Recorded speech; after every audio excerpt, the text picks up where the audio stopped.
Hola, buenas tardes a todos. Le damos la más cordial bienvenida a la cuarta sección de webinars del evento de telecomunicaciones, tendencias actuales y futuras. El día de hoy tenemos al ingeniero Carlos Brand de la Universidad Don Bosco de El Salvador. Un momento que voy a compartir aquí su bibliografía.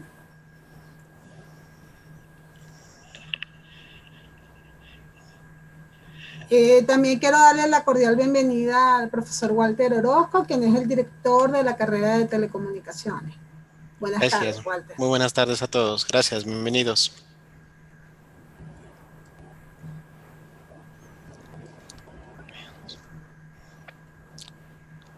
Bueno, vamos a hacer la presentación del profesor Carlos Brand. Carlos Brand es director del Instituto de Investigación e Innovación en Electrónica de la Universidad Don Bosco de San Salvador, El Salvador. Ingeniero electricista con posgrado en gerencia de tecnología y sistemas embebidos, estudios de maestría y doctorados en investigación en tecnología de la información en la Universidad Santiago de Compostela, España. Tiene experiencia en laborar en empresas de áreas de las telecomunicaciones, sistemas de potencia y energías renovables. Experiencia académica como decano de la Facultad de Ingeniería, director del Departamento de TIC y profesor de carreras de grado y posgrados en sistemas embebidos, diseño electrónico, redes y seguridad informática. Sus intereses de investigación incluyen áreas relacionadas con los sistemas embebidos, Internet de las Cosas, IP, versión 6, automatización, diseño de ASIS, protocolos de red, sistemas paralelos y visión artificial. Le damos la más cordial bienvenida al profesor Carlos Brand en este último webinar de nuestro ciclo de charlas. Bueno, muy buenas tardes. Puedes compartir. Voy a compartir ahorita la pantalla. Ahí está. Debería verse ya ahí el asunto. Sí, se ve perfecto. La presentación fue excelente de Mónica. Muchísimas gracias por el tiempo para poder trabajar con esta charla que les vamos a dar este día. ¿Verdad? La charla perdón primero porque la dejé en inglés, ¿verdad? Es un curso de clases que he estado dando allá en Europa por varios días, entonces lo tuve que acortar para una charla de seminario. Pero en esencia lo que vamos a hablar un poco va a ser sobre los modelos de RTU que nosotros estamos utilizando, de aquellas soluciones que ya tenemos implementadas aquí en la universidad. Entonces, por eso el tema en inglés y perdón las disculpas ahí del caso. He tratado de que la presentación sea lo más equilibrada posible para que no sea ni muy excesivamente técnica ni muy excesivamente así como de ventas, como dicen algunos, ¿verdad? Pero es igual, si hay algún tipo de interrogante o si a mí se me va las ideas y empiezo a hablar demasiado técnico, pues me interrumpen sin problema. Entonces lo que vamos a hablar un poco es sobre esta vaina de los RTU, cómo los RTU se pueden integrar para lo que es Industria 4.0 y cómo nosotros podemos crear soluciones a partir de dispositivos de bajo costo para poder llevarlos a una interconexión a un SCADA, ¿verdad? Y una solución que podría ser mucho más barata que las soluciones comerciales que ahorita tenemos, ¿verdad? Esta es más o menos la agenda que vamos a manejar. Estaríamos hablando de los sensores y los actuadores, ahí como un overview de qué es eso y por qué son importantes, ¿verdad? Y qué es un SCADA. Lo que es un Remote Terminal Unit, ¿verdad? Por si algunos no conocen el término, o sea, qué es un terminal remoto y para qué sirve. Y luego vamos a hablar de la parte fundamental, que es la arquitectura que nosotros hemos estado proponiendo y que ya tenemos implementaciones de los mismos. Vamos a ver algunos conceptos del despliegue de lo que son infraestructuras de Remote Terminal Unit, ¿verdad? Y cuál es la importancia que se debe hacer cuando queremos hacer un procesamiento directamente en la nube o en la niebla y por qué es importante ese concepto. Aparte de eso, vamos a hablar de algunos componentes activos, ¿verdad? Para que tengan una referencia de los componentes que se pueden utilizar para poder desplegar este tipo de soluciones. Y luego vamos a hablar de los despliegues, de las soluciones que ahorita ya tenemos implementadas aquí en el Instituto de Investigación en Electrónica, que ya tenemos implementadas tanto para la industria como implementadas para el servicio académico que le damos a los estudiantes de la Universidad Don Bosco en las diversas carreras que nosotros estamos trabajando. Bien, vamos en materia. Primero, empecemos a pensar un poco acerca de lo que es el ISA 95. O sea, no sé si muchos tienen un conocimiento de esto, pero el ISA 95 lo que pretende es desarrollar una estandarización a nivel de capas de cómo nosotros vamos a manejar todo el proceso productivo basado en lotes que nosotros podemos ir ejecutando y diferenciándolo por capas.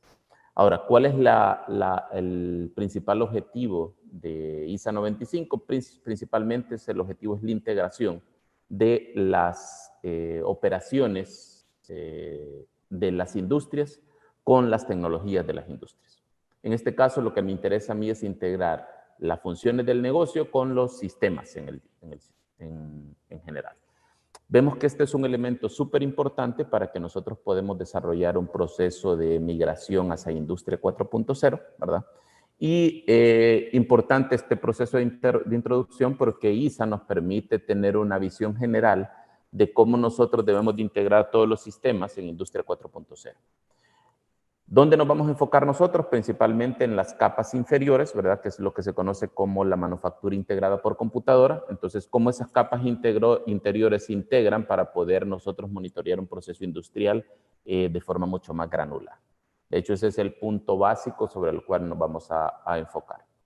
Y ahora, ¿por qué lo importante de esto? Porque esta es una solución que nosotros estamos apostando para que pequeñas y medianas industrias puedan empezar a migrar sus procesos productivos o sus procesos empresariales, si lo quieren ver, desde un proceso no controlado hasta un proceso completamente controlado, ¿verdad? Entonces, ¿cómo nosotros le vamos a ayudar con hardware y con software que les permita esos procesos que ahorita no tienen controlados, llevarlos a un elemento de control y ver cuál es el beneficio que pueden obtener de poder llegar a ese tipo de soluciones? Entonces, aquí tenemos más o menos lo que es la capa de ISA 95. Entonces, ISA 95 describe prácticamente todas las capas básicas de cualquier proceso productivo, ¿verdad? Desde la planificación de todos los recursos empresariales en la parte de arriba, la gestión de los procesos de producción y, por supuesto, el monitoreo específico de cada uno de los procesos que se están ejecutando en esta línea.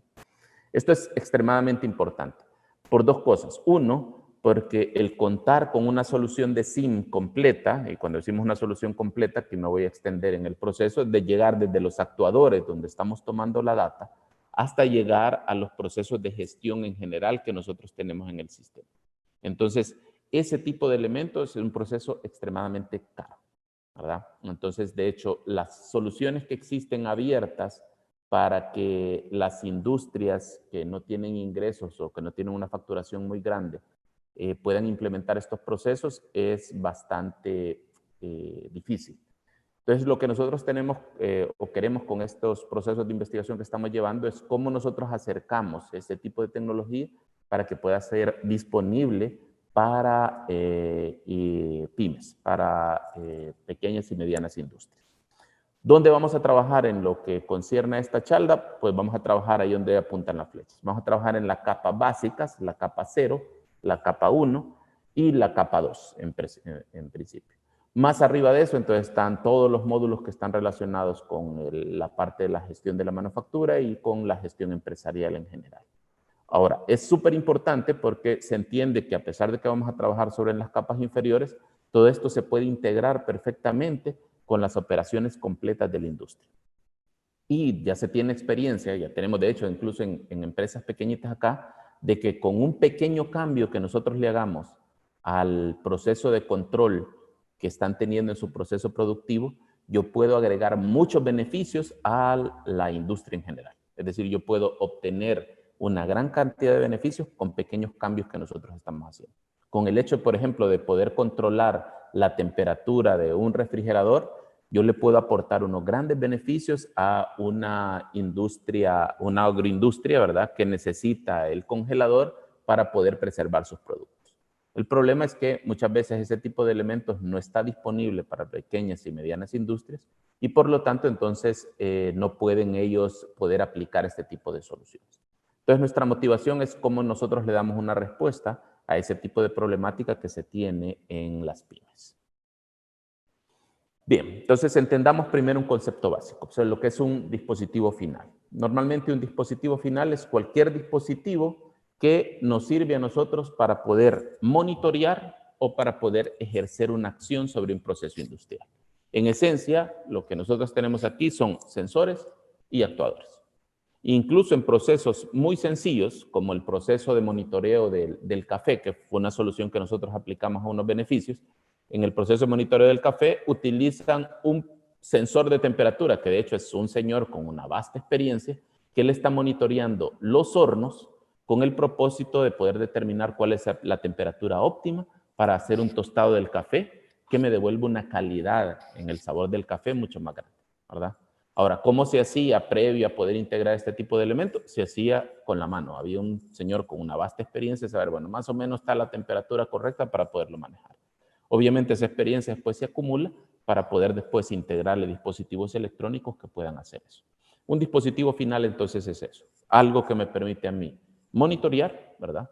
Y algo que me permite también ejercer acción, es decir, un sensor o un actuador. Ahora, ¿qué es lo que sucede en las pymes? Normalmente muchos de esos dispositivos no están conectados, ¿verdad? Entonces, por lo tanto, yo no tengo como gerente del proceso de producción o como dueño de la pequeña pyme, yo no tengo un control de cómo se está comportando las variables críticas del proceso porque yo no la monitoreo, ya sea porque no está conectado o si en algún caso está conectado, no siempre está conectado o con un protocolo que pueda ser expansible como IP, ¿verdad? Es decir, un protocolo que pudiera llevarlo de forma extensible hacia una LAN o a una UAM. Entonces, es algo típico que se está manejando. Muchas pymes entonces tienen procesos industriales, sencillos normalmente, pero nunca tienen conciencia de esos procesos industriales. Conciencias que les permitirían a ellos mejorar el rendimiento que pueden tener de su proceso productivo. Un ejemplo bien típico que se ve aquí es una pequeña empresa que se encargaba de deshidratado de frutas. Esa pequeña empresa lo que tenía que estar haciendo es monitoreando cuál era la temperatura y los tiempos relacionados para que la fruta se deshidratara, ¿ya? Y muchas veces lo que sucedía era que al no tener mecanismos de control, él ponía en el horno la fruta, pero tenían que estarlo viendo como dicen así, a la prueba y error humano en el sistema. Y por lo tanto no siempre salía la fruta con la calidad que quisieran, o peor aún, estaban haciendo un gasto excesivo de su energía para poder llevar su negocio, ¿verdad? Entonces, un dispositivo final, entendemos, un sensor, un actuador, simple. Ahora, ¿cuál es lo crítico acá? Es cómo llevo esos sensores y actuadores que ahorita no están conectados, cómo los llevo a un sistema de monitoreo. En este caso, definiendo, introduciendo lo que es un SCADA, ¿verdad? Un SCADA prácticamente es un sistema de supervisión, control y adquisición de datos. Entonces, este es un mecanismo que me permite llevar de forma gráfica qué es lo que está sucediendo con los dispositivos de sensado o de actuación que yo tengo en un proceso industrial. Obviamente, los SCADAs no es algo que sea tan barato de poder implementar, ¿verdad? Pero igual aún, nosotros hemos desarrollado algunas soluciones de SCADA de muy bajo costo o de costo cero abiertos para que se puedan utilizar en la pequeña y mediana industria. Entonces, la idea es cómo yo llevo esa interconexión de esos dispositivos hacia el SCADA. Chévere, yo tengo entonces un sensor de proximidad, puedo tener un sensor de temperatura, puedo tener un sensor de caudal en el sistema, entonces yo necesito ver cómo esa información de mi proceso productivo puede llegar al SCADA.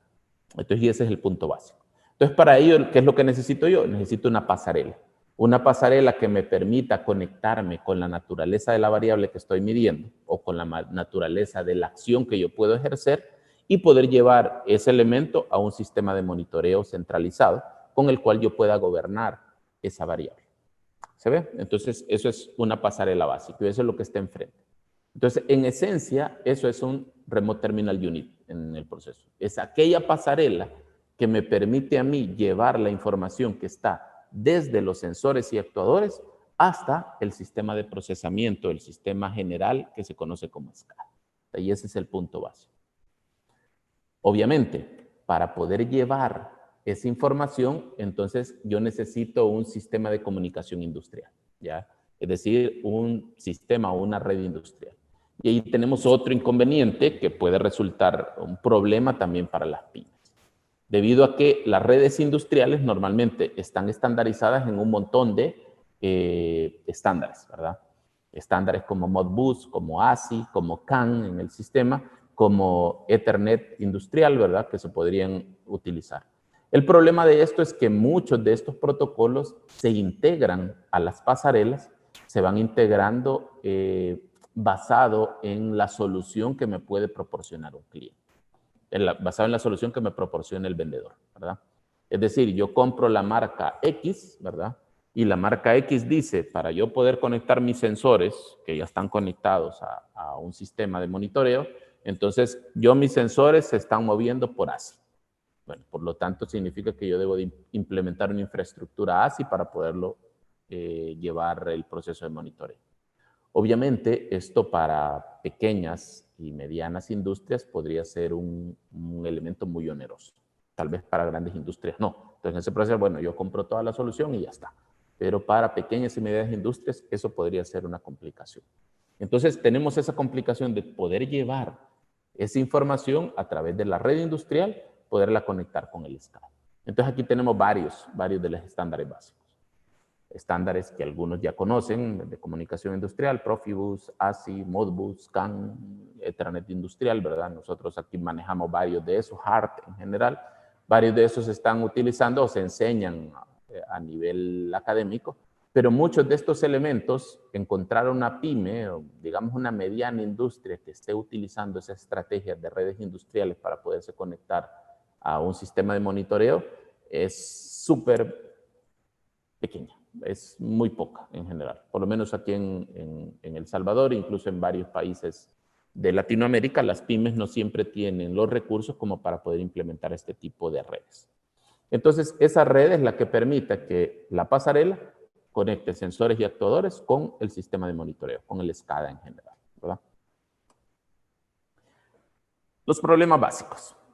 Ya habíamos hablado de algunos de ellos. Sensores y actuadores están relacionados con la red industrial. Es decir, yo compro un final de carrera y al final de carrera me dice, ¿está conectado? Sí. Bueno, pero está utilizando Modbus para conectarse.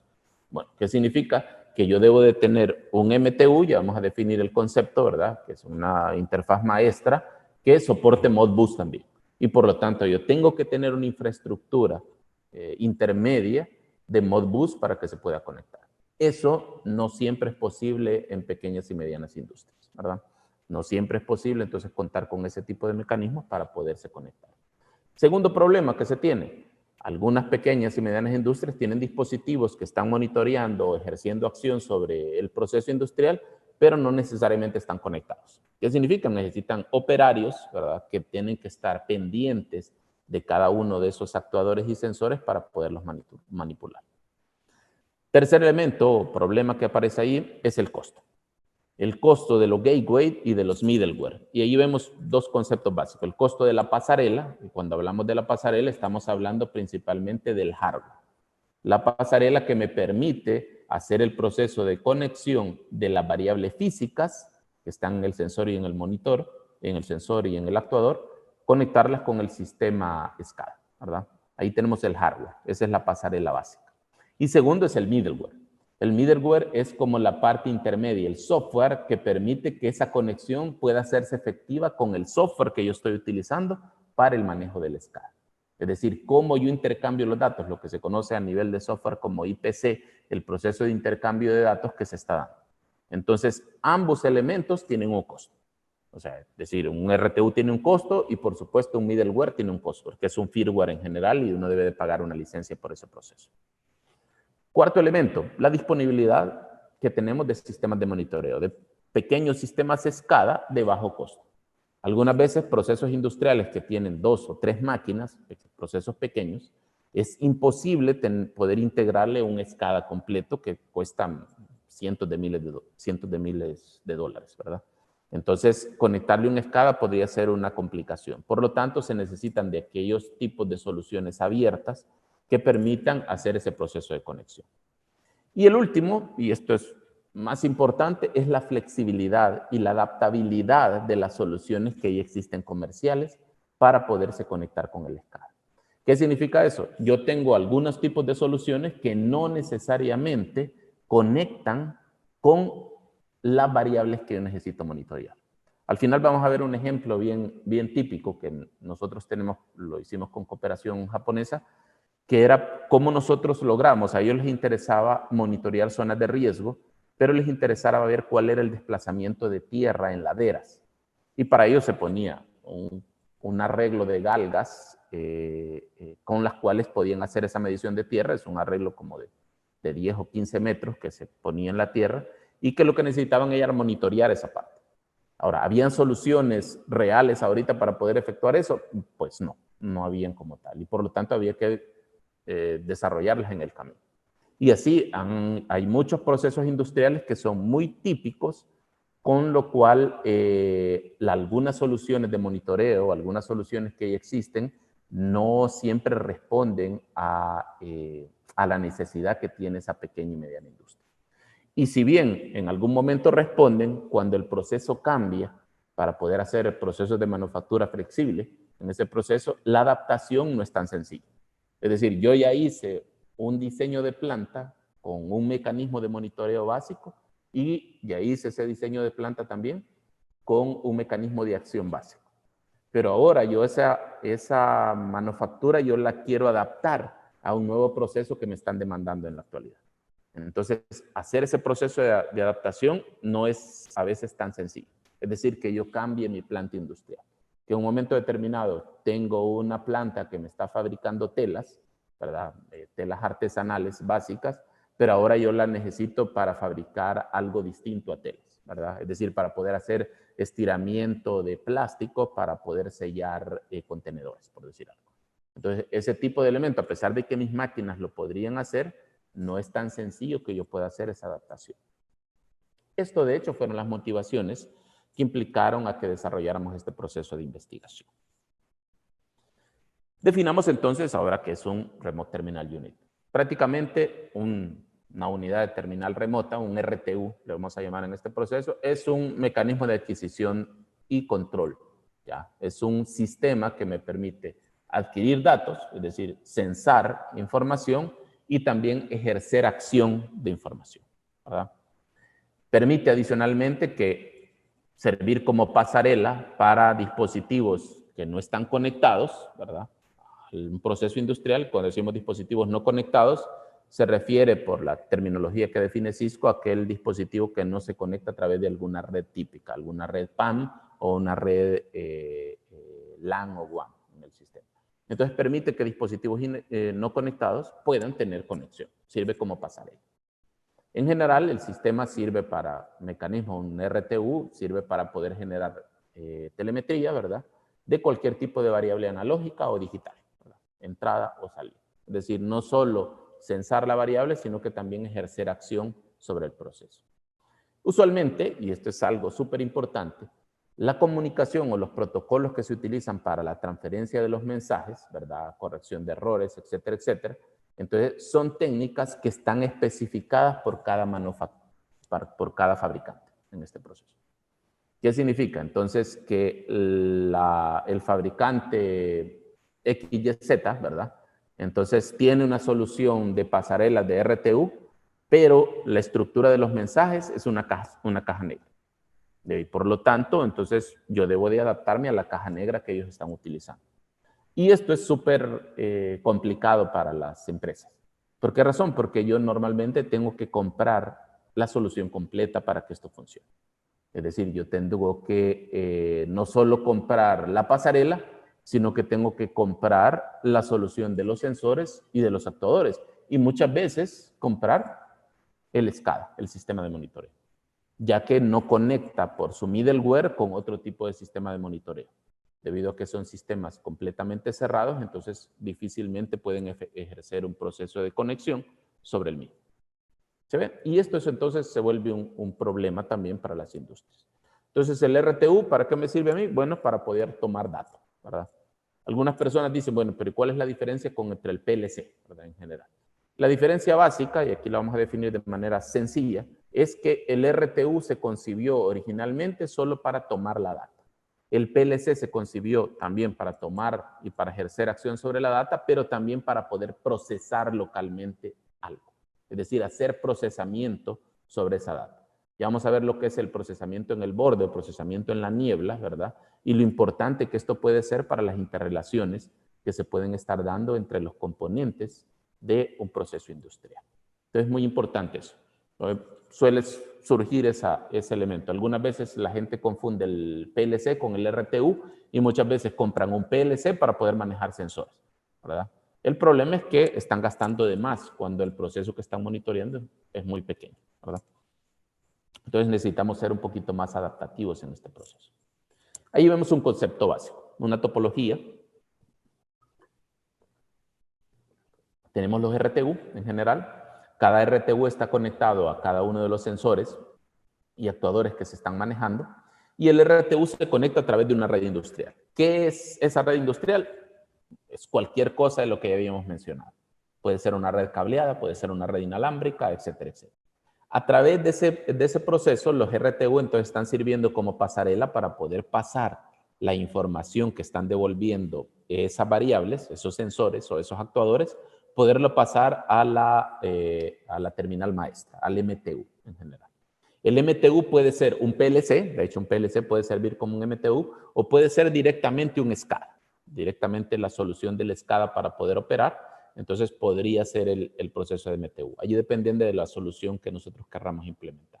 Entonces, el RTU lo que hace es que toma la información o ejerce función sobre el proceso que ellos están manejando a través de la red industrial y en función de las órdenes que puede estar recibiendo del MTU, que es el que concentra la información y que la pone a disponible de la persona que está gestionando en general toda la red. Y esto es súper importante. Entonces, muchas de las soluciones en la actualidad son soluciones que utilizan redes industriales que muchas veces son cableadas, ¿verdad? Y al ser una red industrial cableada, entonces ya ahí le estamos matando un poquito de flexibilidad, porque yo no me puedo mover. ¿Qué es lo que nosotros proponemos? Lo que nosotros proponemos es utilizar el poder que devuelve una WLAN.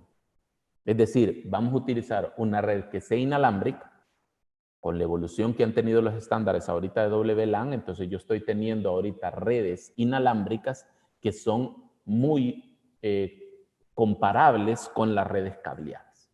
Es decir, yo tengo redes de comunicación muy confiables. Al ser una red inalámbrica, entonces también estoy teniendo una flexibilidad de mi planta. ¿Qué significa? Que yo mi planta la puedo manipular en el espacio físico que yo estoy manejando. Es decir, en un momento determinado, en una parte, yo estaba haciendo la fabricación de una pieza, pero yo necesito moverme porque alquilé un mejor edificio en otro lado, entonces mi planta yo la muevo con mucha mayor flexibilidad. Y esto es una ventaja que me devuelven las redes industriales o las WLAN industriales. Tercer elemento, yo soporto roaming, ¿ya? ¿Qué significa eso? Que mis herramientas de gestión, es decir, mis potenciales SCADA básicos, yo los puedo llevar sobre dispositivos móviles. Es decir, yo me puedo mover sobre un dispositivo móvil y a partir de ahí yo puedo organizar ese proceso de SCADA. Y lo más interesante de esto es la facilidad con la cual yo puedo integrar dispositivos de Internet de las Cosas. Es decir, ahorita yo puedo integrar IoT, cualquier tipo de embebido, utilizando una red inalámbrica. Si yo tengo disponibilidad en una red inalámbrica, entonces mi IoT me resulta como mi núcleo para poder crear mi solución de RTU. Y de hecho, eso era lo que nosotros estábamos aprovechando. Es cómo yo utilizo dispositivos IoT, ¿ya? Dispositivos embebidos, para poder crear RTUs que sean de bajo costo para las pymes. Y esa es la parte básica, ¿verdad? Por supuesto, ya existen soluciones. Allí vemos algunas soluciones comerciales de RTU de diferente naturaleza, ¿verdad? Obviamente definidas por el tipo de red con la cual se pueden conectar de forma inalámbrica, pero muchas de las capacidades de estos elementos están definidas por el fabricante. Es decir, el fabricante tiene una solución X y no siempre es fácil integrar múltiples fabricantes en un mismo proceso industrial. Porque ellos obviamente protegen su negocio y por lo tanto ellos tienen soluciones que se vuelven una caja negra. Yo sé qué es lo que puedo hacer con la solución, hasta dónde puedo llegar, pero yo no puedo hacer flexible esa solución. ¿Por qué razón? Yo no puedo llegar al firmware del dispositivo que está sirviendo para poder hacer las conexiones en el proceso industrial. Y eso, por supuesto, es un problema. Es prácticamente el mismo problema que aparecía en los primeros días del desarrollo de Internet. Muchos de ustedes tal vez se acuerdan cuando se empezó a desarrollar las primeras versiones de Internet, que nacía el Ethernet Legacy, cuando se empezó a lanzar la LAN, ¿verdad? El Ethernet Legacy fue un Ethernet desarrollado directamente por Xerox, ¿verdad? Entonces, por lo tanto, el Ethernet Legacy era un Ethernet que estaba cerrado a el fabricante que se estaba utilizando. Igual, las soluciones que planteaba en aquel tiempo IBM eran soluciones que no permitían interfabricante. Entonces, ¿por qué razón? Porque ellos ya habían estructurado todo su mecanismo de intercambio de tráfico a estructuras de trama que estaban cerradas. Obviamente, ¿cómo se superó esto? Bueno, cuando vino IEEE, vino el consorcio famoso, el 802, ¿verdad? Se reunieron en febrero del 80 y dijeron, bueno, vamos a ver cómo podemos establecer una estandarización para que múltiples fabricantes puedan interactuar en este proceso de desarrollo de red. Y a partir de allí, el equipo consultivo de 802 ha estado siempre activo en ese proceso y ha ido desarrollando todos los estándares que ahora nosotros vemos como muy común en ese proceso.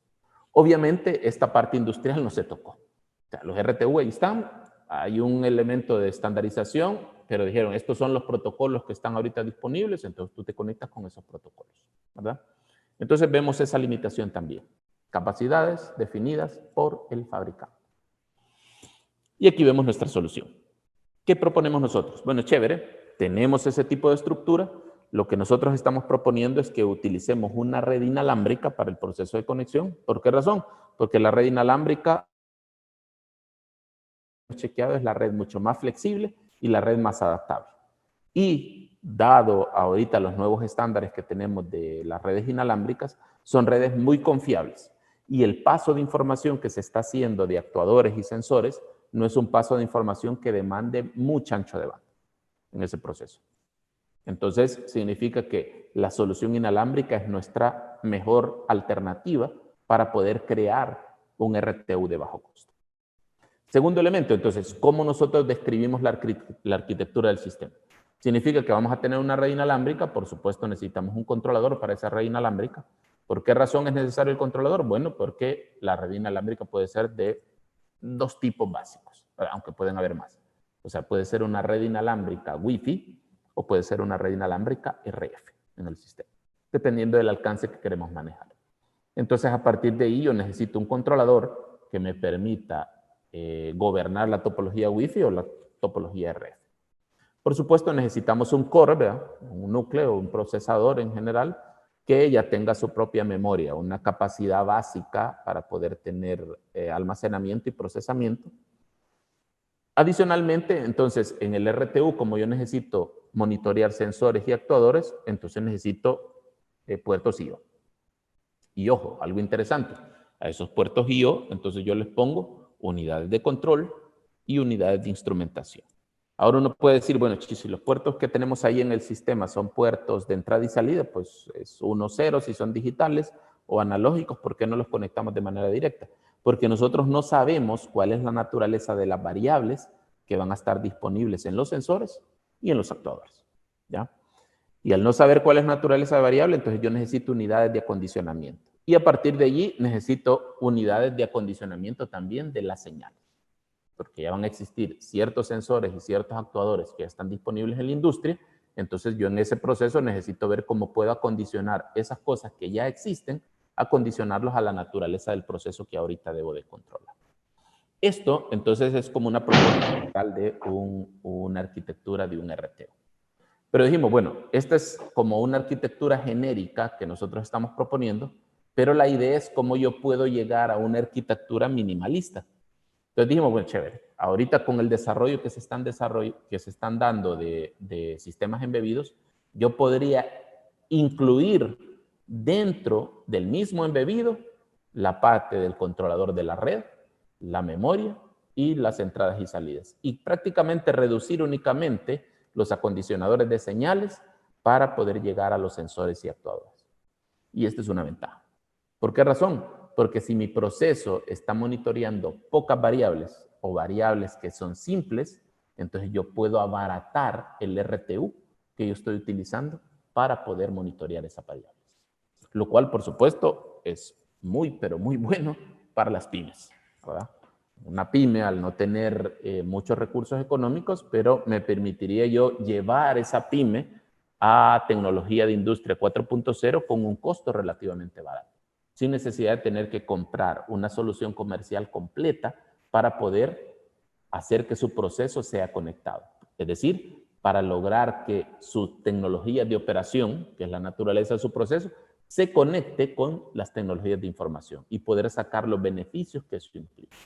Entonces dijimos, bueno, la arquitectura, si nosotros vemos, la arquitectura genérica, también yo la puedo reducir a una arquitectura mínima. Y de hecho, muchas de las soluciones de RTU que nosotros hemos implementado en este momento se basan en algunos en arquitecturas mínimas. Obviamente también tenemos arquitecturas mucho más complejas, ¿verdad? Pero perfectamente pueden ser adaptables para que esto se pueda desarrollar. ¿Se ve eso? Las partes más importantes. El núcleo, ¿verdad? El procesador. Por supuesto, es como el corazón del sistema, que se va a encargar de controlar de forma general el procesamiento. Por supuesto, es el que logra la flexibilidad de la planta, ¿verdad? ¿Cómo podemos lograr esa flexibilidad de la planta? Controlar la conversión de las variables I/O, es decir, las variables llegan en un formato básico, eso es lo que se conoce como mapping, si trabajan en la parte de redes y de software, es el mapping de las variables que estamos manejando. O sea, yo estoy midiendo temperatura, pero la temperatura yo no la mido de forma directa. ¿Qué es lo que estoy utilizando? Un transductor que me convierte la temperatura a una señal de corriente o voltaje. Entonces yo debo de acondicionar. Entonces cuando yo recibo, por ejemplo, un sensor de temperatura, lo que yo estoy recibiendo es un nivel de voltaje.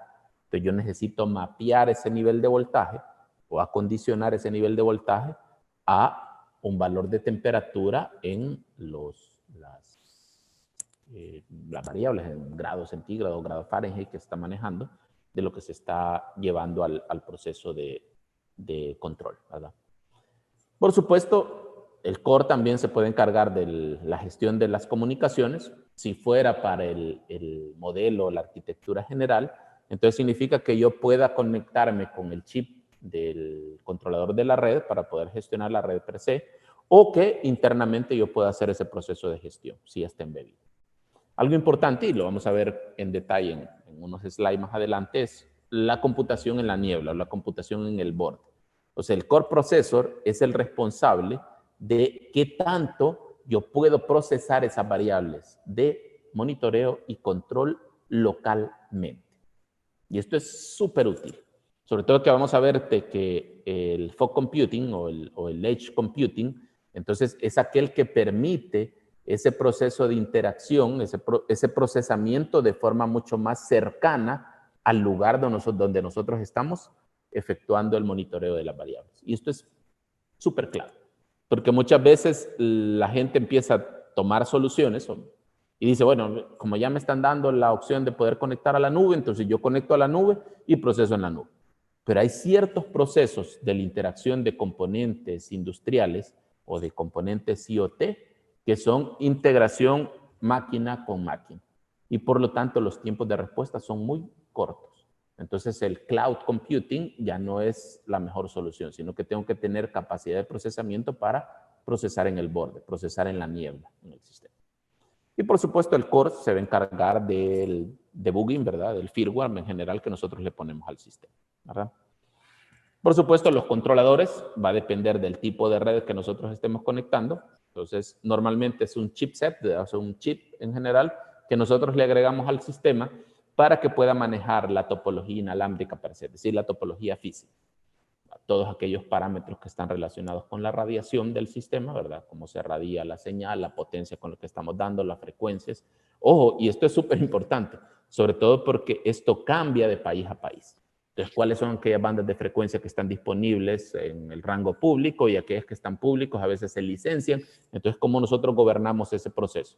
Ya que en algunas soluciones que han tenido algunos clientes que tenemos aquí en el instituto, han puesto algunos RTU, empiezan a funcionar y rapidito les cae a veces, no tan rápido, pero en meses, cae una demanda de, hey, aquí están ustedes interfiriendo con un operador de telefonía celular.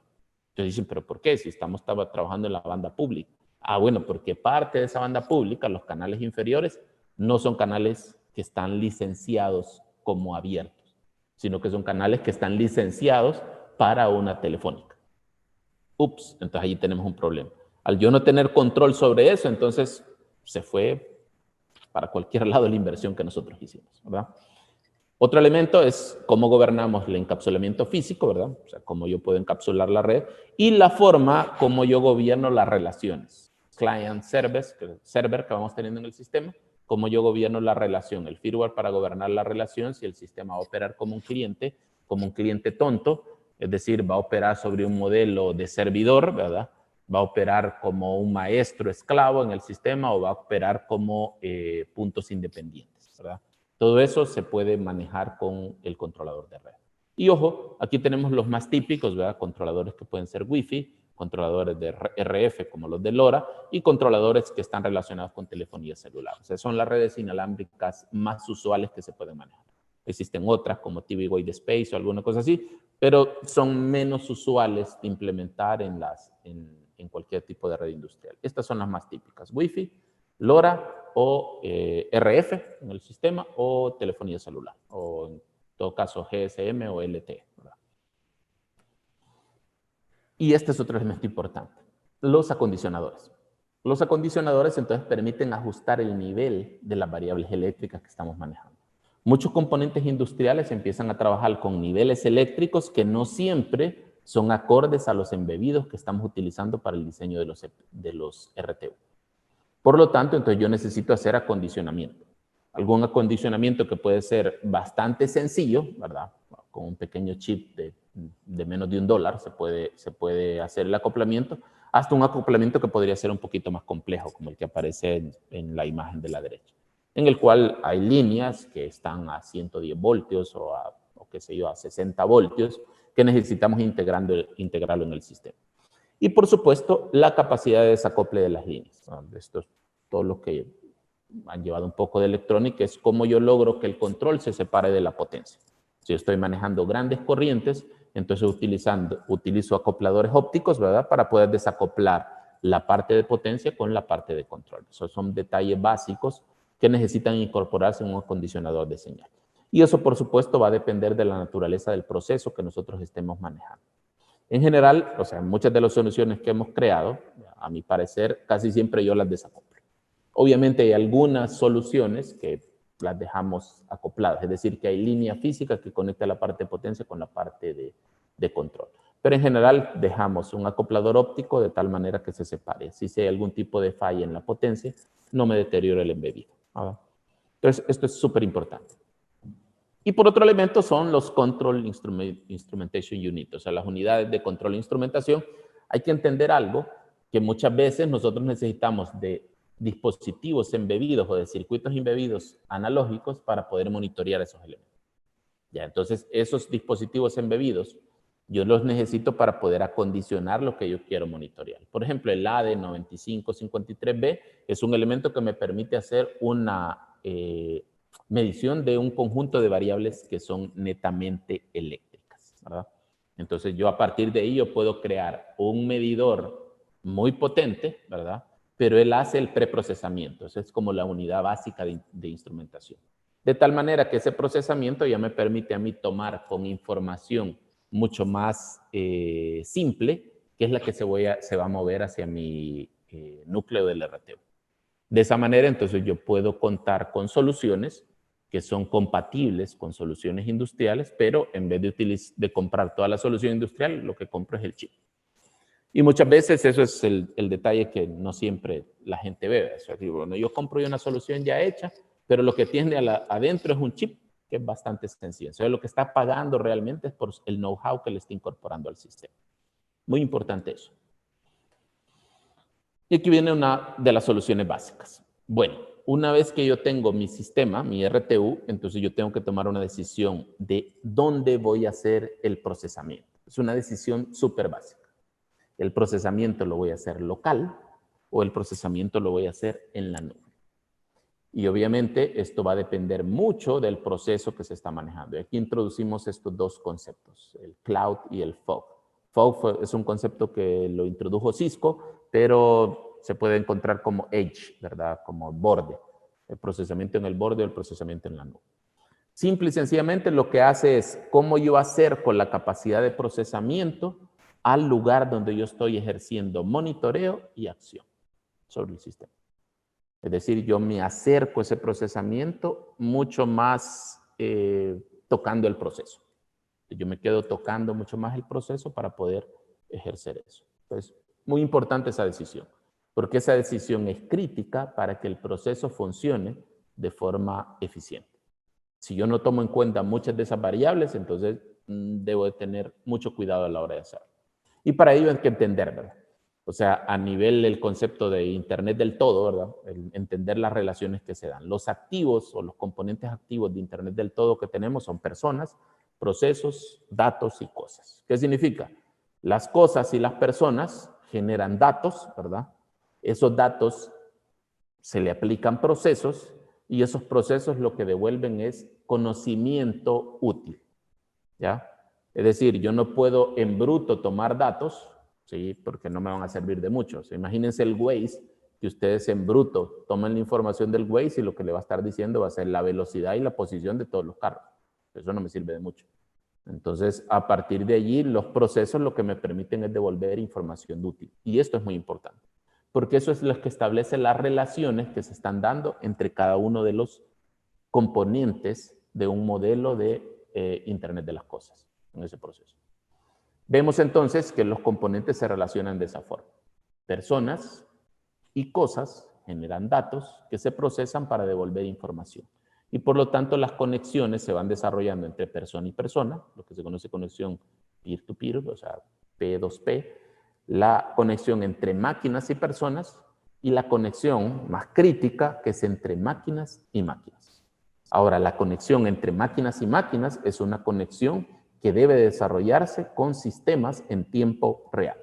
Entonces, eso ya me dice a mí un elemento.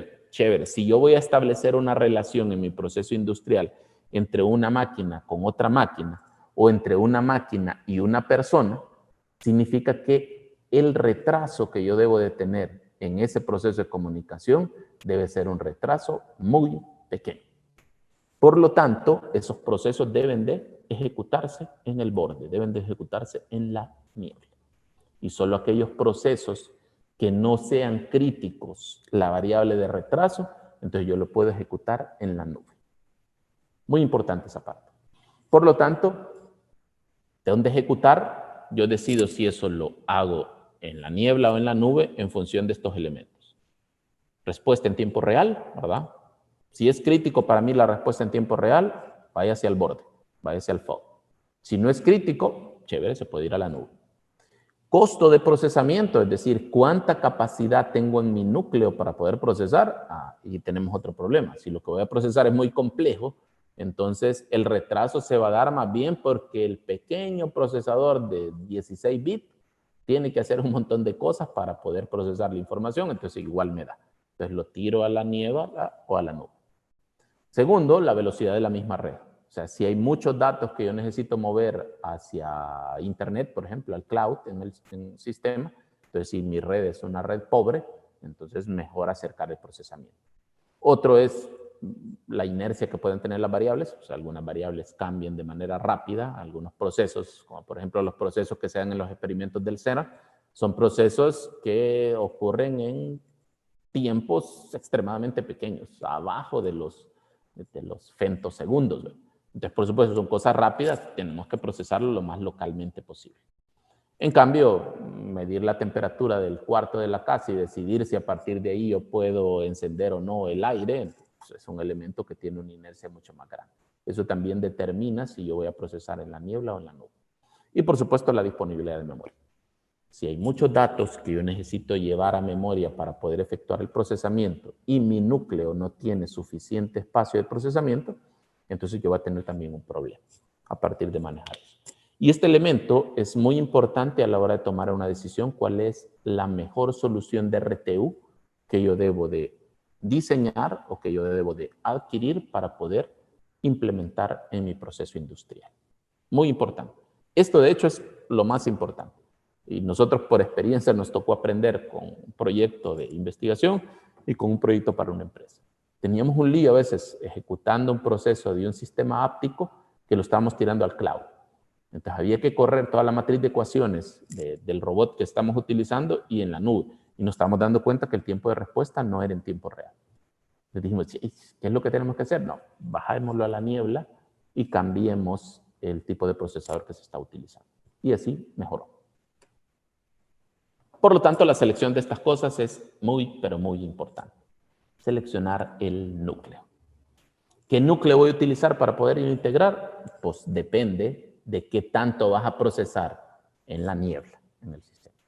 Si no vas a procesar mucho en la niebla, entonces utiliza un núcleo pequeño, como el ATmega 328P, que algunos de ustedes tal vez ya lo conocen más como el Arduino. Entonces uno pone un ATmega de ese tipo, es un Arduinito, y el Arduinito me sirve para poder hacer ese proceso de conexión. Obviamente la capacidad de procesamiento que tiene el Arduinito pues no es mucho. Para un diseño que hicimos para el JICA, ya se lo voy a mostrar, la primera solución que pusimos fue utilizar un ATmega. Grave error. Había que procesar mucho de forma local y a la hora de hacer el procesamiento el Arduino se quedaba sin flash y por lo tanto cuando nosotros compilaba muy bien, lo metíamos en el core, aparentemente caía muy bien, pero a la hora de procesar veíamos que había una gran cantidad de errores en la información que se está manejando. Ups. El problema es que no hicimos el análisis de procesamiento en el borde o en la nube. Y a partir de ahí, entonces yo voy moviéndome hacia otros. Otro conocido es el Broadcom, ¿verdad? El BCM 2837, ¿verdad? Que es el de la Raspberry Pi, que es otro procesador y un poquito más potente para manejar. O los procesadores ARM, los NXP, ¿verdad? Que son los que antes eran Freescale, ¿verdad? Y los de Texas Instruments en general. Igual, Microchip también tiene soluciones para ARMs donde se pueden implementar de esa manera. Esta selección, entonces, súper importante, depende del modelo que estemos utilizando en procesamiento. Por supuesto, estos son core, los que vimos en la slide previa, son core sin red. O sea, ellos tienen su dispositivo, pero la red yo la tengo que poner como un chipset aparte. Pero se tienen los core que ya vienen con la red inmersa. O sea, este vino a revolucionar mucho el famoso ESP, ¿verdad? El 8266 y el SP32 es el producto que ahorita aparecen muchos de los boards, donde yo lo tengo dentro del mismo chip, yo tengo embebido la capacidad de procesamiento y tengo embebido la capacidad de conectividad a la red. Estas, de hecho, hay otras, algunas, pero no muy bien desarrolladas, pero esta es la mejor solución que hicieron los chinos, ¿verdad? Que es utilizar el ESP. De hecho, en muchos productos ahorita se empiezan a utilizar estos elementos que están sirviendo para poder devolverle a un RTU directamente la capacidad de conectividad con un procesamiento básico a bajo costo en el sistema. Es otro chip importante nosotros a considerar. Las dos soluciones, SP8266, si lo que vamos a procesar es chiquitito, o un SP32 si lo que vamos a procesar es un poquito más potente, o sea, intermedio, no un procesamiento muy grande. Si ya necesitamos hacer procesamiento muy grande como Computer Vision, entonces hay que ir a la solución de Broadcom, una solución más grande. Y por supuesto, si en caso no viene embebido y yo lo que tengo es crear un RTU que tenga un alcance mucho mayor, entonces yo debo de considerar el incluirle un chipset para la red, ¿verdad? Un RFnet. En este caso, si no es Wi-Fi, entonces debo de incluirle o LoRa, como el RN2483, debo de incluirle un GSM, ¿verdad? Como el SIM 808, ¿verdad? O debo de agregarle un LTE, como el LE910 que se está manejando, o un RF en general, el SX 1265, que es un RF basado en LoRa también, como cualquier solución. Eso debe de incluirse sobre el sistema. Muy importante. Claro, ahora, ¿por dónde empezamos? A la hora de crear nuestro propio RTU, pues bueno, utilicemos algún tipo de board. Existen una gran variedad de tarjetas de desarrollo que nos pueden servir para nosotros hacer esto. Antes de llegar a una solución de naturaleza comercial, a un RTU de forma comercial, entonces nosotros podemos prototipar utilizando un board. Ahí aparecen varios de los elementos del board. En ese link ustedes pueden ver cuáles son los boards más básicos que pueden servir para desarrollo con IoT, ¿verdad? Lo pueden consultar en detalle y ahí hay una gran magnitud. Nosotros hemos utilizado mucho el ESP32 y por supuesto esta es la solución de Photon, ¿verdad? Que es una solución basada en un ESP32 que se utiliza para poder prototipar de forma rápida muchos de los RTU que nosotros hemos construido y que implementamos ya en la industria. Muy importante en este proceso es el desarrollo del firmware, ¿verdad? Todo el firmware nosotros lo basamos en un modelo de máquinas de estado finito, ¿verdad? Son modelos matemáticos para controlar la operación. Y aquí hay que recordar aquellos elementos básicos de ese modelo matemático, o sea, la entrada, la salida, los estados, las funciones de salida y las funciones de transición. Típicamente, si uno trabaja con esos modelos, entonces normalmente uno no tiene que esforzarse mucho como para poder escribir el firmware para este tipo de RTUs, ¿verdad? Sencillo. Puede basarse en el modelo del Moore, ¿verdad? Que es el autómata de Moore más básico, donde normalmente la salida solo depende del estado de las variables. ¿Qué significa? Yo lo que voy creando es una función que tenga un call, ¿verdad? Entonces, el call lo que va a hacer es darme una respuesta en función del estado que nosotros tenemos. Primer estado, estado de no hacer nada. Segundo estado, estado de monitorear el sensor. Tercer estado es convertir, etcétera, etcétera. Y así nosotros vamos creando ese proceso. Solo depende del estado básico. Esta es la máquina más simple de implementar, ¿verdad? Ahora, ¿por qué elegimos los FSM? Porque los SMFM también pueden ser implementables en hardware. Y aquí viene un elemento para una conferencia posterior, digamos. El cómo yo puedo hacer que estos procesos ya los acelere, pero con un hardware. Es decir, en vez de implementarlo en un procesador escalar, yo lo voy a implementar en un procesador, en este caso en un FPGA. ¿Qué significa? Entonces, yo puedo ese modelo migrarlo perfectamente a un FPGA y así acelerar el sistema. Se vuelve mucho más rápido el dispositivo. Las opciones, un autómata de Moore es una alternativa para poderlo manejar, o un autómata de MIDI, ¿verdad? La diferencia entre los dos, en el de Moore, todo depende del estado. En el de MIDI depende del estado y de la entrada, de la señal de entrada. ¿Ya? En este proceso depende de la naturaleza del proceso que ustedes quieran controlar, entonces el RTU debe de responder en cualquiera de esos dos elementos. ¿Se ve? Vamos a ver, ya vamos a ir terminando. La programabilidad del sistema de los RTU, o sea, por supuesto, va a depender de la complejidad del procesamiento que hagamos nosotros en el borde o en la nieve. Hay un ejemplo para un RTU básico, que es un procesamiento que se está haciendo netamente en la niebla, pero vean, la base del procesamiento es esto. Es simple y sencillamente el acondicionamiento de la señal. En este caso está convirtiendo la señal de temperatura a una señal física. Entonces solo tiene que ser un mapping, no hay problema. Entonces lo manejamos con un core pequeñito. Entonces podemos utilizar un núcleo como el del Arduino en el sistema para poderlo manejar y con eso hasta mucho. Y nos sale un RTU extremadamente barato para lo que queremos manipular. Incluso más cositas, ¿no? Y por supuesto, si yo tengo RTU mucho más complejos, entonces la forma de programarlo es utilizar Python, ¿verdad? Si en caso queremos hacer procesamiento utilizando inteligencia artificial o computer vision, entonces en un Broadcom perfecto puede correr una versión de sistema operativo en tiempo real basado en Python, con el cual nosotros podemos hacer la programación del sistema. O bien, si aún un procesador escalar fuerte no me sirve para eso, yo lo puedo llevar a un ACAP, ¿verdad? A un FPGA, con el cual yo puedo acelerar en hardware muchas partes del proceso que yo quiero controlar, ¿verdad? Muy importante la programabilidad. Para terminar, algunos desarrollos que nosotros tenemos. Ahí tenemos un par de proyectos. Estos fueron un proyectos sencillos. Lo que tenemos en la parte izquierda es una mota básica utilizando ESP, ¿verdad? Y aquí tenemos una mota que nos está sirviendo para poder monitorear el CO2 y el VOC, ¿verdad? Que es lo que utilizamos para un proyecto para monitorear espacios físicos, ¿verdad? Hoy nos han financiado un proyecto también para monitorear espacios, hoy por esto del COVID, ¿verdad?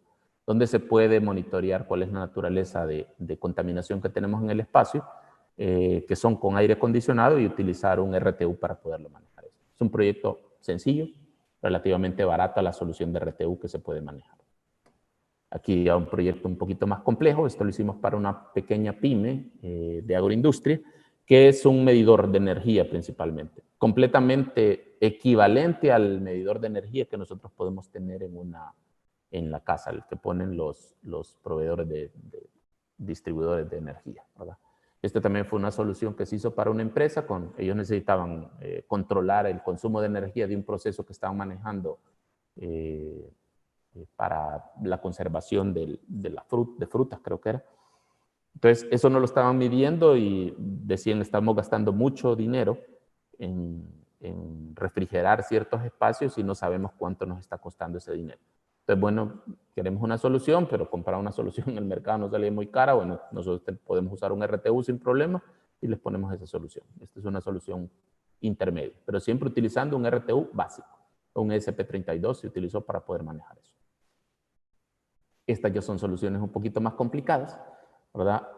La primera era para poder hacer identificación de rostros. Obviamente eso en un ESP sería muy complicado. Habría que hacer procesamiento en la nube. Entonces se hizo en el cloud pequeño. Usamos un Broadcom, ¿verdad? Algo parecido a la Raspberry Pi.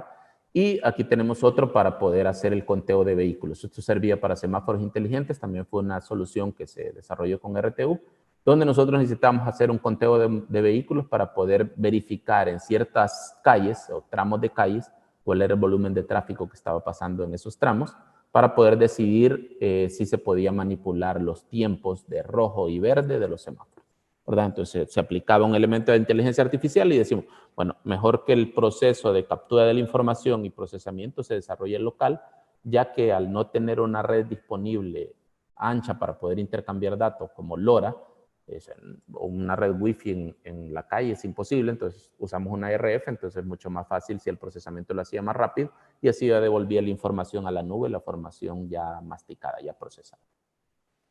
Esto es otro que ocupamos para nivel de la academia, ¿verdad? Que son plantas industriales. Este es un modelo de planta industrial que se está desarrollando para poder simular una planta, emular, le llamamos nosotros, una planta industrial real, ¿verdad? Al cual yo le puedo conectar componentes o controladores, MTUs o PLCs en este caso. Ahorita lo estamos utilizando para laboratorios remotos y podemos emular ese tipo de elementos. Esto ya necesitaba un procesamiento un poquito más complejo, porque hay que agregar la ecuación que define la planta, etcétera, etcétera. Y es un ejemplo de plantas embebidas que nosotros desarrollamos hace un par de años. Y por ejemplo, este es uno desarrollado para el monitoreo del desplazamiento de las tierras, donde ya utilizamos una solución local, ¿verdad? En este caso, el diseño, debido a lo que nos estaban financiando, querían que un diseño fuera robusto para monitorear 40 pares de galgas en el sistema. Y lo que hicimos fue, desarrollamos el diseño, prototipamos localmente, pero después mandamos a fabricar los PCB y a que los conectaran fuera, ¿verdad? China. Mucho más barato, una solución mucho más robusta a la hora de manejar, y aquí le pasamos el control de calidad al sistema.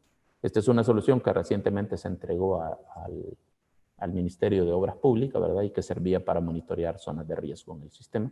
Y se basaba en el mismo concepto del RTU que nosotros hemos planteado en esta arquitectura. Para concluir, pues los próximos pasos que nosotros tenemos ahorita es dejar 2 versiones de RTU para poder hacer aplicaciones industriales. Una versión que sea para un procesamiento leve en la niebla y una versión para un procesamiento fuerte en la niebla. 2 versiones básicas. Ya la estamos trabajando. La parte de un Smart Signal Conditioner, de tal manera que el usuario pueda condicionar los niveles de voltaje según el tipo de sensor que ustedes le conectan. Ya tenemos un prototipo de esta solución, es decir, que yo vía software le digo, no, los niveles de voltaje o de corriente que vamos a manejar son niveles que van desde este valor a este valor. Fácil. Otro elemento es una interfaz mucho más intuitiva para que puedan hacer ese proceso de programación, es decir, darle usuario al usuario una capacidad de programabilidad de la solución, ¿verdad? Pero que sea sencilla, pues, o sea, no que tengan que entrarse a Processing o a Python para poder hacer la programación, sino que sea más simple. La integración, esto es un proyecto que iniciamos el año pasado, la integración con un Open Computer Integrated Management, un sistema de gestión integrada con computadora, pero abierto, ¿verdad? Entonces hay una solución abierta que no tiene los módulos de las capas inferiores de ISA 95, pero nosotros le estamos acoplando el SCADA que ya diseñamos y los RTU para que puedan tener una solución para las pymes completa. Y otra es un SCADA básico y que pueda aplicarse a cualquier tecnología móvil. Si alguna pyme que tenga un elemento pequeño que debe de controlar, pues lo pueda implementar sin tener que implementar un SCADA muy complejo. Entonces vemos, este proceso ha dado muchos resultados, soluciones muy buenas y a la parte de eso nos da la posibilidad de que podamos construir nuestras propias soluciones utilizando Internet de las Cosas para poder crear RTUs. Y RTUs que pueden ir evolucionando en el tiempo, ¿verdad? Que pueden ir cambiando a tecnologías mucho más potentes, incluso a incorporar la inteligencia artificial a ese RTU. Obviamente eso se va a ejecutar en la nube, ¿verdad? Pero la información podría integrarse perfectamente el RTU sin un costo de procesamiento excesivamente alto, ¿verdad? Bien, esto era lo que tenía, espero no haberme pasado mucho. El agradecimiento siempre a la invitación de la Universidad Politécnica Salesiana, ¿verdad? Y al programa en el cual estamos trabajando del CITED, ¿verdad? Y a las instituciones salesianas de educación superior, de las cuales somos hermanos con la Salesiana de Ecuador, ¿verdad? Muchísimas gracias. Si hay algún tipo de pregunta, pues con gusto estoy abierto a responder. Muchísimas gracias, Carlos, por compartirnos tus conocimientos. Excelente presentación. Queríamos saber si alguien del público tiene alguna pregunta, inquietud, sugerencia, para aprovechar que todavía nos quedan unos minutos para que Carlos nos las aclares. Pueden abrir el micrófono o la pueden hacer por el chat. Cualquiera de las dos opciones.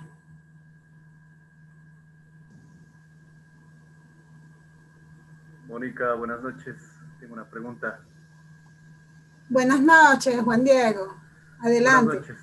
Carlos, buenas noches. Un gusto. Buenas noches. Excelente presentación. Tengo una consulta. Bueno, básicamente es, no sé si es que has tenido alguna experiencia sobre el desarrollo de estos proyectos ya de equipos, digamos, comerciales, industrialmente hablando, en ponerle a producción un dispositivo de este tipo, sabiendo de que hay dispositivos en el mercado, como tú sabes, obviamente son mucho más costosos que una solución de este tipo. Quizás en tu país, no sé si nos cuentas tal vez alguna experiencia, ya que en nuestro país pues tenemos ciertas reglas, sobre todo para el desarrollo en municipios que son entidades del Estado o entidades públicas, las cuales se requiere hacer un proceso abierto. Entonces, si yo les ofrezco una solución como la tuya, que me va a costar, voy a poner números al azar, $1,000, hay una solución de otro proveedor patentada que hace lo mismo y le cuesta, digamos, 10,000, ¿sí? Claro. Sin embargo, mi solución es mucho más económica, pero no tengo patente. Entonces, no sé si han tenido alguna experiencia basado en eso, en el desarrollo de primero el prototipado y luego ya de la fabricación industriales con microcontroladores, etcétera. No sé si nos tienes alguna experiencia quizás que nos ayude para tener una visión en el país nuestro que estamos justamente en este esquema de desarrollo, ¿no? Sí, pues bueno, te cuento que eso siempre es complejo a la hora de manejarlo. Lo que nosotros hacemos es que a la hora de establecer el modelo de concepto de la solución que vamos a presentar, utilizamos los estándares. O sea, respondemos a los estándares industriales que están vigentes y a partir de ahí nosotros resolvemos. Obviamente, muchas de las soluciones que hemos tenido acá de empresas han llegado más porque ellos no han encontrado la solución en el mercado en específico. Es decir, de lo que ya existe en el mercado, de hecho hemos atendido a grandes empresas, no hay nada que se adapte a lo que yo quiero manipular. Entonces, ¿qué nos dicen? Bueno, nosotros no nos surge mucho que esto salga rápidamente, entonces te damos tiempo de que prototipes que pruebes sobre mi sistema y después de eso lo estandarices. De hecho, este es el caso del data logger que hicimos. Prácticamente hicimos un prototipo hecho aquí en casa, ¿verdad? En un primer momento se probó para ver que ellos era lo que querían manipular, y después de eso dice, bueno, con esto estamos claros, vemos cuáles son las normas de la industria, creamos el Gerber file y lo mandamos a fabricar a China. Entonces, se mandó a China, se crearon las tarjetas, son fabricación relativamente barata, y una vez eso ya con norma, se les entregó a ellos. Y de esa manera se maneja. El lío casi siempre aquí es lograr convencer a la industria de que muchas veces las soluciones hechas en casa son unas soluciones que a largo plazo van a ser menos costosas. ¿Por qué razón? Porque nosotros la podemos adaptar en el sistema. Nosotros podemos hacerlo más flexible y lo más importante, que es un elemento en el que estoy trabajando con unos compañeros suecos, es cómo nosotros hacemos electrónica que sea reutilizable y que sea readaptable. Es decir, no la electrónica que se usa una vez alcanza su vida útil, se bota, sino que una electrónica donde yo pueda actualizar esa electrónica como tal. Pero sí, las normativas o los estándares que se manejan se respetan en la medida de lo posible, todos los que se puedan, para poderlos incorporar. Y muchos de los chipsets que se utilizan, los chips que se están manejando, son los mismos chips que vienen integrados en los RTU comerciales. O sea, casi siempre es el mismo, ¿verdad? ¿Qué es lo que nosotros le abonamos? Simple y sencillamente el know-how.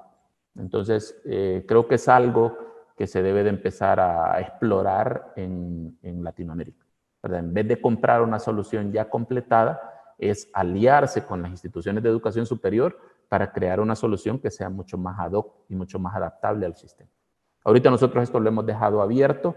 Yo no estoy muy de acuerdo con patentar, ¿verdad? Me parece que el conocimiento debería ser lo más abierto posible para que se desarrolle mejor. Sin embargo, aquí en la universidad hay aquí algunos elementos. Bueno, creemos una patente, los RTU que tienen eso, bueno, chévere. Hay que se encargue el departamento legal de hacer eso. Yo ahorita tengo toda la estructura que se vuelven abiertas en caso que alguien lo quieran utilizar. De hecho, con la red CITED, lo que vamos a pretender es dejar disponible, en la medida de lo posible, las soluciones que nosotros creemos como parte de la colaboración de la red. Gracias, Carlos. Gracias.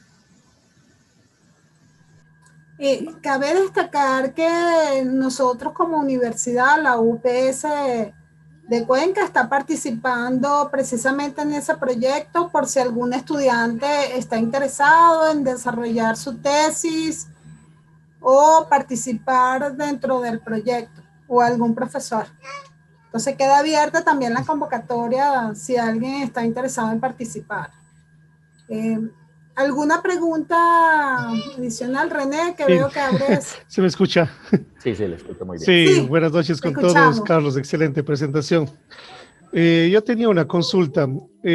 Como universidad, nosotros siempre estamos produciendo con nuestros chicos y también con los grupos de investigación diferentes prototipos tratando de dar diferentes soluciones. Pero uno de los inconvenientes que muchas veces tenemos y a veces nos estancamos es que estos no tienen muchas veces la robustez necesaria como para ya salir un producto y que este se industrialice y se procese. La pregunta concreta es, ¿cuál es el proceso que siguen ustedes para pasar de ese prototipo que de pronto uno ya lo hace con las tarjetas tipo board, donde hace las pruebas, ya se llega a funcionar, pero ese salto a pasar a producir con la robustez necesaria, que es lo que creo que nos está faltando, por ejemplo, nosotros en casi todos los prototipos, ¿cómo lo logran ustedes o cómo le consiguen? Vale, pues es sencillo. Nosotros entramos en una fase que nosotros le llamamos fase de concepto, ¿verdad? Es decir, vamos a crear un concepto de lo que quiere el cliente que nosotros desarrollamos. Sobre la base de ese concepto, entonces trabajamos como lo hacen muchas universidades, supongo que ustedes, con algún protoboard, ¿verdad? Una tarjeta que ya ha sido creado con estándares de electrónica básica para poderse implementar. A partir de ahí, con eso, entonces lo que nosotros decimos, vaya, aquí tengo tu concepto, este concepto responde a la necesidad que ustedes tienen. Entonces, sobre la base de esos elementos, ellos lo evalúan. Nos pueden dar un feedback en un momento determinado. Mira, no, esto no nos pega muy bien, o las condiciones ambientales que nosotros tenemos que manejar aquí en la planta son mucho más difíciles que las que pueden aparecer en un laboratorio y puede ser que algún elemento falle. Entonces, después de eso, lo que nosotros hacemos es emular las condiciones reales donde el sistema va a operar para poderlo hacer robusto. Algunas veces nos ha tocado comprar chips que ya no son de naturaleza académica, sino que son chips de grado militar, le llaman, para que esos chips puedan ser lo suficientemente robustos para las condiciones que ellos están manejando. Ahí tenemos que ver, por ejemplo, cuáles son los márgenes de temperatura a los cuales los chips tienen que operar, la parte de interferencia electromagnética, y a partir de llevar todo ese montón de normas, que lo define la EIA típicamente, ahí están, entonces con esas normas, entonces nosotros decimos, va, chévere, entonces la solución debería de irse sobre esta línea. Creamos entonces el proceso del Gerber file, del archivo que se tiene que fabricar, y creamos el mecanismo de control de calidad. Y ese mecanismo es el que se manda a las empresas de China, ¿verdad? Ahí hay varias, pues no voy a mencionar algunas marcas, pero fácil se puede encontrar, donde ellos ya te fabrican. Ellos lo que te dicen, cuál es el Gerber file y cuál es tu sistema de ensamblaje, de control de calidad que tenés que correr para que cumpla con la norma tal. Entonces uno le manda esa información, ahí uno tiene interacción con ellos y ellos te dicen, chivo, yo te puedo fabricar 3 o 4 de estos elementos. Y a partir de ahí, entonces nosotros llegamos a la parte intermedia del ciclo. Una vez que nosotros recibimos la primer protoboard ya creado y ensamblado en otra parte, entonces lo sometemos después a prueba en el laboratorio. Lo sometemos a pruebas con las condiciones extremas en cuanto a temperatura, radiación electromagnética, humedad, etcétera, etcétera, que el sistema va a poner, para ver si realmente los componentes están soportando los niveles que se requieren para que esto funcione. Y una vez que esa prueba pase, entonces ya podemos decir, no, entonces ya puede fabricar los elementos restantes que son los que pueden ir a la industria. Entonces, ese proceso, yo creo que ese salto es el que falta. Y es un salto bastante sencillo, porque el know-how, de hecho, se aplica en lo que hacemos en la universidad. Es en prototipar. Ahí está lo fuerte, pues, cuando prototipamos. Pero nunca llegamos después a la parte ya comercializable. Y a partir de ahí, entonces ya lo podemos llevar a un proceso comercializable. Las normas están abiertas siempre y cuando ustedes no diseñen chip, ¿verdad? Es decir, ASIC, que tienen normas que son un poquito más cerradas y uno no tiene acceso a los software, pero si es diseño sobre microcontroladores, diseño digital y analógico sobre chipset analógico, diseño incluso sobre FPGA, sobre Core, todas esas normas están disponibles y se pueden leer y uno puede cumplir con ese normativo que se maneja. Obviamente la tarea de depuración es una tarea que puede llevar un poco de tiempo y algunas industrias no siempre están dispuestos a pagar por ese tiempo y eso podría ser un inconveniente. Por eso es que queremos con estas soluciones de RTU dejar una solución que ya esté lo suficientemente compacta, bien probada para que sea mucho más fácil de implementar. Listo, gracias. De nada. ¿Alguna pregunta adicional por parte de los estudiantes o alguien del público presente? Sí, buenas noches, Mónica. Buenas noches, Carlos. Buenas noches. Excelente presentación. Sí, bueno, justamente una pregunta es en la parte, digamos, de comunicación. Tal vez alguna, digamos, una comparación en la medio de transmisión inalámbrico con lo que es la parte, digamos, celular, con la tecnología, en este caso, tecnología que es LoRa. ¿Qué nos podría usted indicar justamente cuál sería el rendimiento entre estas dos? ¿Cuál es la más adecuada que se adapta? Pues depende de lo que vas a procesar. Normalmente hay que entender que las comunicaciones en RF, como celular en este caso y LoRa, son comunicaciones de paso de mensajes muy pequeños. Entonces, significa de que tenés que llevar mucha parte del procesamiento y llevarlo al fog, a la niebla. Allí lo procesas y a partir de ahí entonces tú disparas con paso de mensajes a lo que va a ir al cloud. Entonces, LoRa es muy estable, muy potente en el proceso. El problema es que no puedes mover información como, por ejemplo, de una imagen de una cámara. Imposible. Entonces, y eso hay que entenderlo siempre en los procesos de RTU. O sea, yo no voy a poder llevar la imagen de una cámara utilizando una red de RF con el nivel de calidad que yo quisiera hacia el cloud. Entonces, ahí tenés que considerar algún tipo de comunicaciones que sea mucho más potente. Normalmente, entonces, ahí lo que se hace es crear los RTU para procesar en la niebla. Si tienes que procesar mucho, como eso que estamos haciendo en los vehículos, o como los rostros, entonces el cálculo de los descriptores, el cálculo del entrenamiento de la red y la comparativa se metía directamente en el chip y lo que nosotros mandábamos solo era el extracto de los datos que necesitaba el cloud para poder tomar decisiones. Entonces, en ese aspecto, sin problemas puede correr con LoRa y con telefonía celular. Pero un proyecto que tuvimos también de monitoreo de zonas de riesgo, y esa ya era pila de ellos, que querían tener una cámara en la quebrada donde se dan los derrumbes, donde la cámara en tiempo real les esté devolviendo la información a ellos hacia allá. Obviamente LoRa, telefonía celular, aparte que el lugar es súper inaccesible, imposible para llegar. Entonces, ¿qué tocó? Bueno, buscar una red de una naturaleza donde nos devuelva mucho más ancho de banda. De hecho, la solución que pusimos allí fue TV Wide Space, ¿verdad? Pusimos un canal de TV Wide Space y a través de esa red hicimos el proceso de comunicación. Pero no era porque no pudiéramos procesar localmente, sino que fue más decisión del que estaba pagando y bueno, ni modo. Ellos quieren que les aparezca la imagen en su computadora remota, entonces hay que mandarles la imagen de alguna manera. Entonces ahí seleccionas tu red. Por eso es súper importante esa parte de la selección, ya que LoRa, Wi-Fi o tecnología celular va a ser muy bien, va a funcionar muy bien siempre y cuando sea por paso de mensajes, el consumo de ancho de banda sea lo suficientemente pequeño. Pero incluso para redes que sean locales, como la WLAN que nosotros tenemos aquí, siempre hay algo detrás de diseño de la red, de la calidad del diseño de la red que debe estar relacionado. Esto es para una temática distinta. Que a veces uno puede decir, no, solo se conecta al Wi-Fi y ya está, y ya van a pasar los mensajes sin problema. No, sobre todo porque si su red no tiene una implementación de calidad de servicio con las políticas adecuadas para que privilegie el paso de mensajes, entonces su solución industrial también puede fallar. Entonces eso es muy importante a la hora de crear estos RTU. Es decirle, bueno, ¿tenés una red Wi-Fi? Sí. Bueno, entonces hacerle estas pequeñas configuraciones de tal manera que privilegie el paso de mensajes para que no tengas problemas en la interacción de los nodos, ¿verdad? Que no hay ese tipo de líos. LoRa y celular son de muy bajo ancho de banda y por lo tanto podrían ser un problema si necesitan llevar tráfico masivo de datos hacia la nube.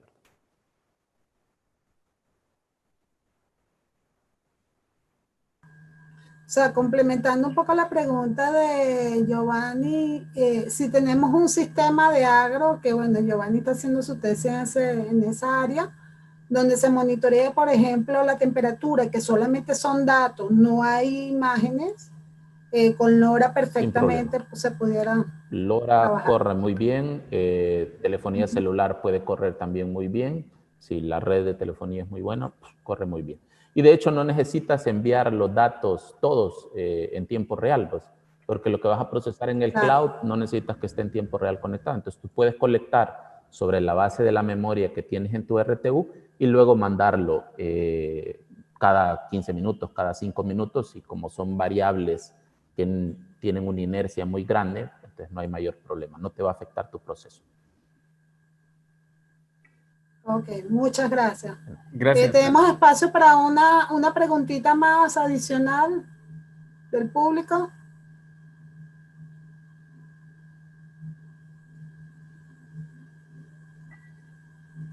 No hay preguntas adicionales. Bueno, igualmente al final de la presentación, Carlos colocó su correo electrónico. Si quieren hacerles preguntas de manera personal,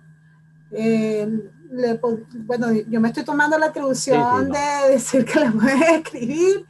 Igual Carlos pertenece a la red RECAL, que es de la IUS, que está de las instituciones de educación superior de la Salesiana. La RECAL es de electrónica.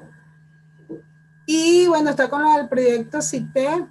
Bueno, aquí están los datos de Carlos por si quieren o están interesados. Sí, ahí está mi correo, cebran@udb.edu.sb, sin problema. O sea, me escriben y con gusto, pues, si necesitan mayor información sobre esto, pues, estamos a la orden. De hecho, esa es la idea de la colaboración con las instituciones hermanas como la Salesiana de Ecuador. Vale.